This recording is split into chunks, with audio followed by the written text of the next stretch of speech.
What it is. Guys, welcome to episode 4 of the Video Game Therapy Complete What to Expect Guide for E3 2021, and in this episode we're talking about Square Enix, the Dons.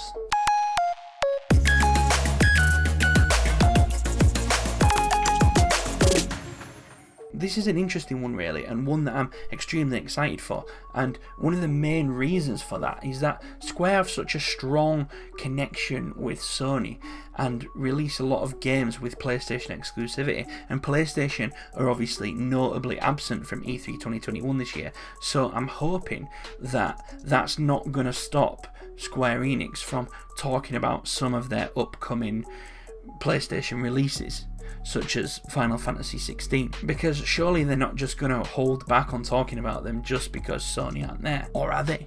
Because they posted this out and it just looks a bit... It gives us some indication of things they're going to show. Marvel's Avengers was obviously going to be there, because rule number 1 in the gaming industry is if you release a game that is just bad and completely flops, then support it to death in the hopes that it may become a No Man's Sky, and one day people might actually say, actually, this is pretty good now. So they were obviously going to be announcing more stuff about Avengers to try and save its bacon. Life is Strange True Colours, another game we knew was in development, will be good to see some more of that. It's scheduled for release in September. And then Babylon's Fall as well, which we haven't really heard anything about since 2019. The big one on this poster though is a world premiere from Eidos Montreal. Some have been speculating that they're working on a Guardians of the Galaxy game, which would be really fucking awesome, but I've just got a feeling that that's not what we're going to get, and what I think they're going to announce instead is a new Tomb Raider game. This year is Tomb Raider's 25th anniversary, and really the celebrations have been kind of underwhelming. Plus we know that Xbox Bethesda have the Indiana Jones game in the works. It's very possible that Naughty Dog could be working on another Uncharted game as well. Are Square just going to surrender this market to its competitors?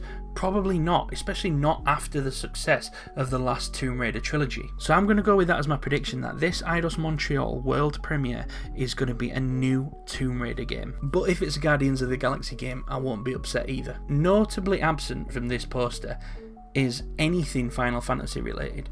Now, I just can't see Square Enix showing up to anything and not talking about Final Fantasy somewhere. I mean, they have been going ham on Final Fantasy recently, right? Like, everywhere you look, there's some new Final Fantasy content. One of which is this Final Fantasy Origins Souls-like game that was apparently leaked last week. So the leak claims that there's supposedly going to be an all-new Final Fantasy game exclusively coming to the PS5. But wait, Final Fantasy VII Remake 2 is on the way. We've got Intergrade coming, Final Fantasy XIV Endwalker's on the way, Final Fantasy 16 is supposed to be coming out this year. Do we really need another Final Fantasy game? Yes. The answer is always yes. There is never enough Final Fantasy in the world. So firstly, I'm hoping we see at least something from Final Fantasy 16 and Final Fantasy 14. Hopefully we're going to get a Final Fantasy 16 release date. I'm pretty sure we should see at least something from them. Fingers crossed on some info on the Final Fantasy VII Remake Part 2. Please. The thing is, if we got information on all 3 of those games, plus a brand new game announcement from the Final Fantasy series, that just seems like too much. It just seems overly generous, you know? So the realist in me is saying that I need to cut one of them out, and I think the least likely of the 3 is probably Final Fantasy VII Remake Part 2. I think that's the least likely of the 3 that we'll see there. Anyway, let's get into this apparent new Final Fantasy game we may be getting. According to early rumours, it's unlike other Final Fantasy games. It's set in the original Final Fantasy world from literally Final Fantasy 1. Just Final Fantasy, and it's a Souls-like spin-off. As always, a disclaimer that this stuff is to be taken with a pinch of salt, but if that's true, that is something I am just so down for. Sign me up. Holy shit. Literally, as I'm recording this, my friend Christoph has messaged me with this. I don't know if you can see that. Let me get my face out of it.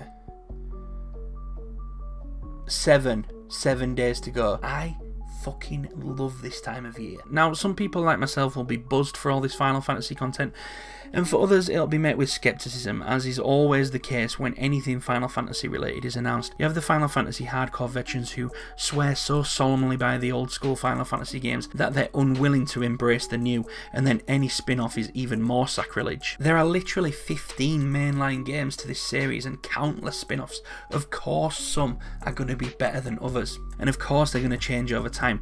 That's what makes Final Fantasy such an amazing series. No matter what kind of gamer you are, it's almost certain that at least one of the Final Fantasy games has or will touch you in some way, so I always welcome fresh Final Fantasy content. Apart from this is putrid. Other than that, I guess the only other thing I'm hoping for out of Square Enix is that we get some more details on Project Athea, or Forspoken as its actual title was revealed back in March. It'd be cool to see some more of that, although the more I see of it, the more I think the game might be still quite far off.